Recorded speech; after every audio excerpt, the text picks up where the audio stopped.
আসসালামু আলাইকুম। ছবিতে যে ছোট ভাইকে আপনারা দেখতে পাচ্ছেন একটি ইলিশ মাছ বের করছে।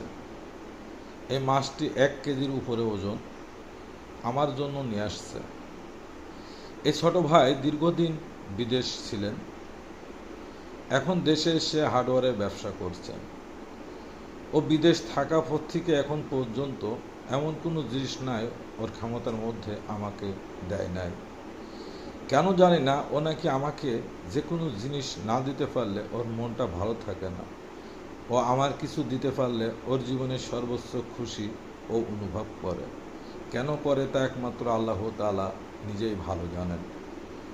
ওর সাথে আমার সম্পর্ক বিদেশ যাওয়ার আগে আমার ওয়ার্কশপে কিছুদিন কাজ শিখছিল। এখন দেশে চলে আসছে, এসে একটা হার্ডওয়্যারের ব্যবসা করে। আপনাদের সকলের কাছে অনুরোধ, আমার এই ছোটো ভাইয়ের জন্য দোয়া করবেন। আল্লাহ জানো